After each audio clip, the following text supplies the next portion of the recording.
नमस्कार, मी संकेत आणि आपण पाहत आहात मुंबई आउटलुक. महाराष्ट्र सरकारने एक निर्णय घेतलेला आहे आणि तो निर्णय हा आहे की महाराष्ट्र सरकारची जी लॉटरी आहे तो बंद करण्याचा निर्णय घेतलेला आहे. वरवर पाहता हा निर्णय जो आहे तो आर्थिक वाटू शकतो, कारण लॉटरी जिंकणाऱ्याला पैसे मिळतात किंवा सरकारला त्याच्यामधून काय रेव्हेन्यू मिळतो. परंतु खरं तर लॉटरी विक्रेते आणि इतर ज्या त्याच्या संबंधित जे लोक आहेत त्यांच्यासाठी हा सामाजिक प्रश्न आहे आणि संपूर्ण राज्यासाठी देखील हा सामाजिक प्रश्न आहे. लॉटरी विक्रेते आपण बघत असाल, याच्या अगोदर तुम्ही बघितलेलं असेल की स्टेशन्सवरती, रेल्वे स्थानकावरती किंवा बस स्थानकावरती अंध व्यक्ती असतील, अपंग व्यक्ती असतील, यांना सरकारकडून स्टॉल लावून दिले जात होते किंवा ते विकत होते लोकांकडे जाऊन. परंतु सरकारने नंतर ते बंद केलं आणि त्यानंतर लॉटरी जी आहे ती पेपर स्टॉलच्या बाजूला एक त्यांचा वेगळा स्टॉल लागायचा आणि तिथे ते लॉटरी विकत होते. आता त्याच्यावर देखील गदा आणण्याचं काम जे आहे ते सरकार करताना दिसत आहे. यावरती लॉटरी संघटनेचे जे कार्यकर्ते आहेत, त्याच्याशी संबंधित जे लोक आहेत ते आक्रमक झालेले आहेत. विरोधी पक्षाकडून देखील अंबादास दानवे यांचं आजच प्रेस कॉन्फरन्स झाली, त्यामध्ये त्यांनी म्हटलेलं आहे की असा कोणताही निर्णय सरकारने घेऊ नये आणि त्या संदर्भामध्ये विरोधी पक्ष नेता म्हणून ते देखील बैठका करणार आहे, ते देखील या गोष्टीवरती हालचाल करणार आहेत. अशातच आपल्या सोबत मनोज वारंग साहेब आहेत. ते शिवसेना लॉटरी विक्रेता सेना, जी शिवसेनेची एक वेगळी शाखा आहे, त्याचे ते महाराष्ट्र राज्य अध्यक्ष आहेत. त्यांच्याशी आपण या विषयावर बोलणार आहोत. लॉटरी बंद करण्याचा निर्णय सरकारने का घेतलेला आहे, इतक्या वर्षापासून जी महाराष्ट्राची लॉटरी चालत होती, हा निर्णय आत्ताच का घेतलेला आहे, त्याच्या व्यतिरिक्त लॉटरी बंद झाली तर त्याचा परिणाम काय होईल किंवा दुष्परिणाम काय होईल, त्या विषयावर आपण त्यांच्याशी बोलणार आहोत. मनोज वारंग साहेब, तुमचं मुंबई आउटलुक मध्ये पहिलं तर मी स्वागत करतो आणि तुम्हाला तुमचा आभार व्यक्त करतो की तुम्ही या विषयावरती बोलण्यासाठी आज मुंबई आउटलुकला वेळ दिलेला आहे.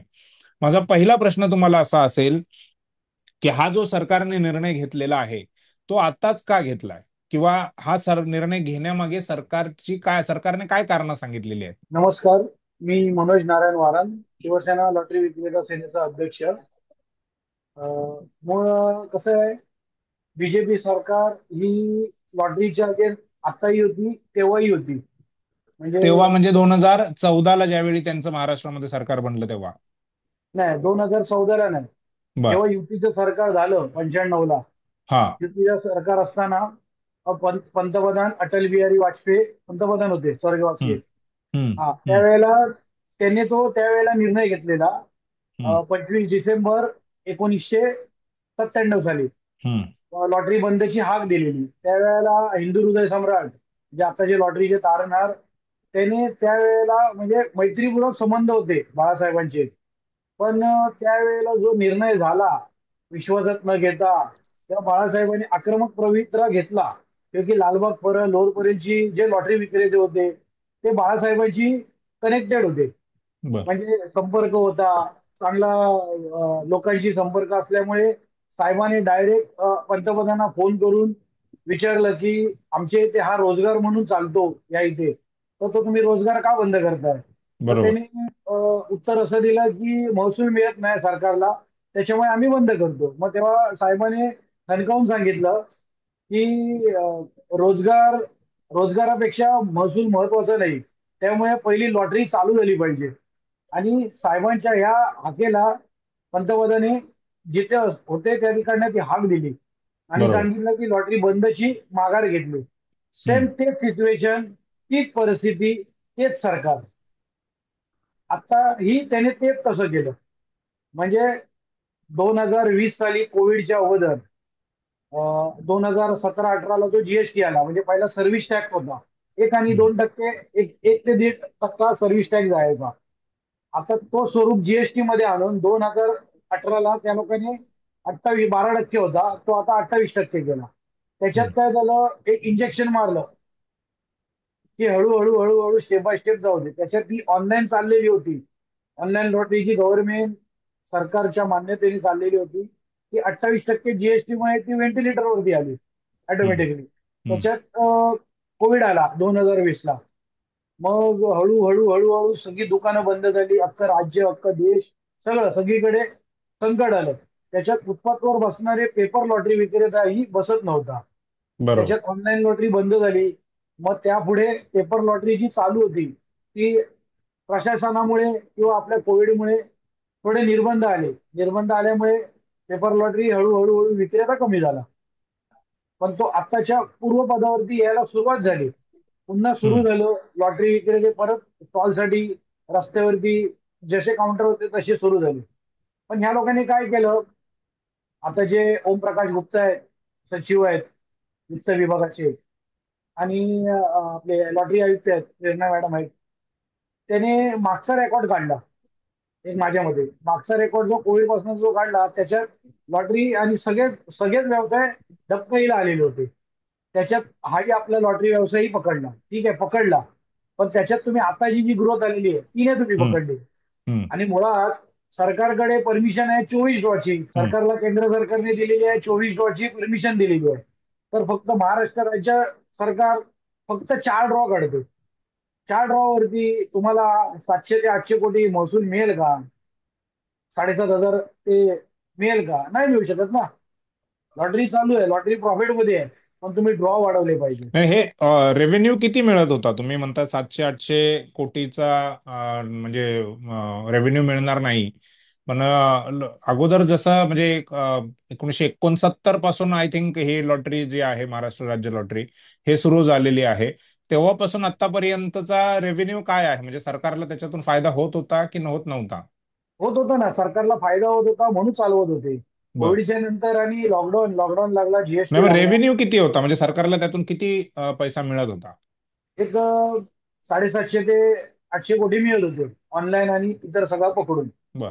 आता पेपर लॉटरीचा उद्देश कशासाठी होता, की जेणेकरून जे इनलिगल धंदे आहेत, इनलिगल व्यवसाय करताय, जुगार आहे, त्या तिथे पब्लिक जाऊ नये. हम्म. त्यासाठी ही राज्याने पेपर लॉटरी चालू केलेली, हम्म. ऑनलाईन लिगल मध्ये चालू केलेली. बर. त्यासाठी सगळं हे नियोजन होतं. पण ती सध्याचा अशी परिस्थिती झालेली आहे की ऑनलाईन बंद झाली, पेपर लॉटरी जी चालू आहे ती कंट्रोलमध्ये राहायला पाहिजे होती. तर ती न करता महसूल आणि जे रिटेलर रिटेलर कमी दाखवून बंद करायची कारस्थानं सरकार करत आहे. बर. त्यासाठी मग ते हे बंद करू नये म्हणून तुमच्याकडून म्हणजे तुमच्या संघटनेकडून सरकार सोबत काय पत्रव्यवहार झालाय का? किंवा तशी मागणी तुम्ही राज्य सरकारला केलेली आहे का? ही बंद करू नये, याच्यातून एवढा रेव्हेन्यू आहे, एवढ्या लोकांचा रोजगार आहे, असं अशा पद्धतीचं काय तुमच्याकडून केलं गेलेलं आहे का? कसं आहे, मी शिवसेनेचे प्रतिनिधी आहे आणि हम्म. त्याच्यात मी स्वतः लॉटरी विक्रेता आहे. हा. म्हणजे माझी स्वतःची दुकान आहे, एजन्सी आहे. मी बरोबर. स्वतः विक्रेता आहे आणि मी पदावरती आहे. हम्म. पदावरती असल्यामुळे पहिला प्रोटोकॉल आहे आम्हाला उद्धव साहेबांनी दिलेला. सुनील शिंदे प्रमुख मार्गदर्शक आहेत, आमदार आहेत. हम्म. त्यांच्या अध्यक्षतेखाली आम्ही सगळीकडे म्हणजे केंद्रात असेल, राज्यात असेल, निवेदन असेल, पेपरवर्क असेल, रस्त्यावरचा फुटपाथवरचा पेपर विक्रेत्यांचा विषय असेल, हम्म. तो त्यांच्या माध्यमातून सगळं म्हणजे पहिलं तर मी त्यांच्या कानावर टाकलं की मागेच की असं असं माझ्या कानावरती आलेलं आहे. बर. सरकारने मुळात पेपर विक्रीची प्रिंटिंग थांबवलेली आहे. जी हम्म. आपली प्रिंटिंग होते ती थांबवलेली आहे. आणि जो ह्याचा ड्रॉ आहे, पाडव्याचा ड्रॉ, तो एक दिवस अगोदर घेत आहेत. म्हणजे एप्रिल पर्यंत तिकिटे छापले आहेत आणि मार्च याच्यापासून बंद करणार आहेत एप्रिलच्या नंतर. त्याच्यामुळे आम्हाला थोडंसं डाऊटफुली वाटलं, आम्ही त्या प्रवाहामध्ये असल्यामुळे. हम्म. थोडीशी आम्ही इन्क्वायरी केली जाऊन वाशीच्या ऑफिसमध्ये, परत मंत्रालयात जाऊन इन्क्वायरी केली, तर ते आम्हाला हे निदर्शनास आले. मग तसंच सुनील शिंदे साहेबांनी आणि आमचे अनिल देसाई खासदार दक्षिण मध्य मुंबई शिवसेना सचिव, त्यांच्या कानावर मी पहिली गोष्ट घातली. इमिजिएटली साहेबांनी अंबादास दानवेंना भेट करायला सांगितली, त्यांना फोन केला, सांगितलं आपली युनियन आहे, लॉटरी सेनेचे अध्यक्ष आहेत मनोज वारांचे, येथील शिष्टमंडळ घेऊन साहेबांनी वाचवलेली लॉटरी आहे, तर तुम्ही जरा आपल्या विरोधी पक्षनेते आहेत अंबादास दानवे, त्यांना सांगून आमची लगेच इमिजिएटली मिटिंग लावली. त्यांना आम्ही बर. भेटलो, सगळं सांगितलं, असं असं सगळं झालेलं आहे. सरकारने डिसिजन घ्यायच्या तयारीत आहे की हे होऊ शकते. तर त्यांनी इमिजिएटली मॅडम आयुक्त मॅडम आहेत, लॉटरी आयुक्त आहेत, हम्म. त्यांना फोन करून मिटिंगची दुसऱ्या दिवशी लगेच मिटिंग लावली. त्या मिटिंगमध्ये त्यांनी सांगितलं की लॉटरी प्रॉफिटमध्ये नाही आहे, असं त्यांनी आमच्या निदर्शनात आणून दिलं आमच्या शिष्टमंडळाच्या समोर समोर. तर मग साहेबांनी विचारलं, आम्ही उपाययोजना दिल्या.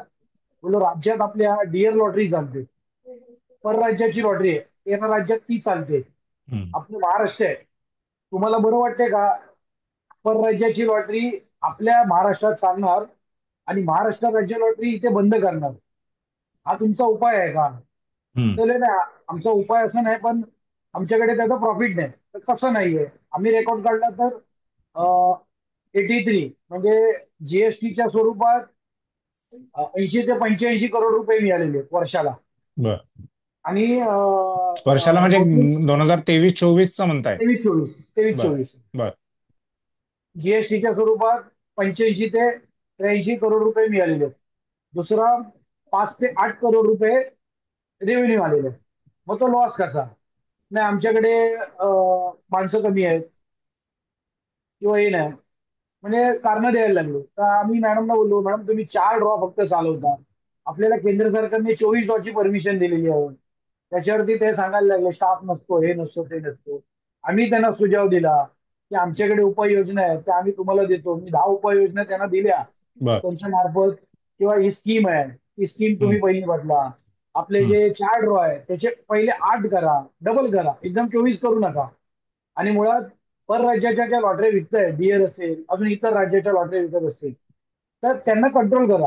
आम्ही म्हणत नाही की त्यांच्या लॉटऱ्या बंद करा, त्यांच्या लॉटऱ्याही चालू द्यावं 50%. आणि आमची महाराष्ट्राची राज्य लॉटरी जी व्हेंटिलेटरवरती आहे 10%, 20% तुम्ही म्हणताय, तर ती 50% तरी वरती आहे ना. त्यासाठी आम्ही शिवसेना स्वतः मला बारकाईने लक्ष घालतो. मला मला हे जाणून घ्यायचं आहे तुमच्याकडून की ज्या पद्धतीने तुम्ही जर आता उल्लेख केलात की परराज्याच्या लॉटऱ्या महाराष्ट्रात चालतात, तशी महाराष्ट्र राज्य लॉटरी ही दुसऱ्या प्रदेशामध्ये चालते का? तेच मी आता तुम्हाला सांगत होतो. ज्या हम्म. उपाययोजना दिल्या त्याच्यात आम्ही त्यांना सांगितलं, 13 राज्यात जर परराज्याच्या चालतात, तर महाराष्ट्राची लॉटरी का ना परराज्यात चालणार? म्हणजे याचं तुम्ही आतापर्यंत ते सरकार चालत नाही? चालत नाहीये.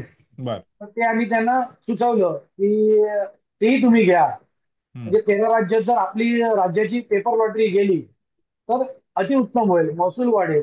आज केरळ राज्य छोटंसं राज्य आहे. केरळ राज्य स्वतः सरकार चालवते पेपर लॉटरी, आणि चांगल्या प्रकारे महसूल मिळतो त्यांना. आणि बर. आपलं महाराष्ट्र तर पुष्कळ मोठं आहे, आपण महाराष्ट्रात विकू शकतो आणि इतर राज्यातही विकू शकतो, असंही त्यांना आम्ही सांगण्यात आलो. मग ते बोलले ठीक आहे. मग दानवे साहेबांकडे अजून बाकीचं सगळं आम्ही निवेदन दिलं. दानवे साहेबांनी, अजितदादा वित्तमंत्री आहेत, त्यांनाही हम्म. फोन लावलं, त्यांच्याही निदर्शनात आणून दिलं की आमचं शिष्टमंडळ येते आहे तुमच्याकडे, तर हम्म. तुम्ही उपाययोजना द्या. लॉटरी बंद हा पर्याय नाही, हम्म. उपाययोजना द्या, आमच्याकडे ते उपाय आहेत. तर तुम्ही ते आम्हाला एक मिटिंगचा कॉल द्या. तसंच त्यांनी इमिजिएटली महाराष्ट्राचे सीएम देवेंद्र फडणवीस साहेबांनी फोन लावला, त्यांना विचारलं असा कुठचा प्रस्ताव तुमच्याकडे आलाय का, हम्म. की पेपर लॉटरी तुम्ही बंद करताय. तर तो बोले अजून तरी आलेला नाही. तर काय म्हणणं आहे, तर त्यांनी त्यांच्याकडे रिक्वेस्ट केली, आमचे विरोधी पक्ष नेते महाराष्ट्राचे अंबादास दानवे हम्म. साहेबांनी हम्म. सीएम साहेबांना, की आम्हाला एक मीटिंग हवी आहे, त्या संदर्भात तुम्ही नाही, लॉटरीवरती ही सध्या राजकीय तरी निर्णय प्रक्रिया घेऊ म्हणजे नये. अजून अजून तरी बंद होईल महाराष्ट्र राज्य लॉटरी असं काही दिसत नाही, परंतु माझ्या माहितीमध्ये असं आलंय की प्रिंटिंग जी आहे ती बंद केलेली आहे. बंद केलेली आहे. बरं, म्हणजे प्रिंटिंग एक बंद केली याचा अर्थ आहे की प्रिंट लॉटरी जी येते, कागदी लॉटरी ज्याला आपण म्हणतो, ती आता बरोबर. बंदच झालेली आहे. म्हणजे त्यासाठी काय सरकारचा वेगळा GR किंवा सरकारने वेगळा निर्णय घेण्याची काय गरज नाहीये, ते बंदच झालेलं आहे. बरोबर. लॉटरी बंद झाल्यानंतर जसं एक पैशाचा एक मुद्दा आहे की रेव्हेन्यू जो येत होता तो येणार नाही. त्याच्या व्यतिरिक्त लॉटरी बंद होण्याचे काय परिणाम होऊ शकतात किंवा आतापर्यंत झालेत? जसं अं, रोजगाराचा एक मुद्दा तुम्ही म्हणाला, त्याच्या व्यतिरिक्त आणखीन असे कोणते मुद्दे आहेत की ज्याच्यामुळे सामाजिक प्रश्न निर्माण होतील? म्हणजे लोक जुगाराकडे वळतील, बरोबर. इनडायरेक्टली बोलायचं हम्म. गेलं तर तिकडे. म्हणजे एक सरकारी अनधिकृतपणे जे प्रायव्हेटली जे चालतात त्याच्याकडे लोक वळतील. वळते. बर. आपले महाराष्ट्राचे गृहमंत्री होते आर आर पाटील साहेब आबा, हम्म.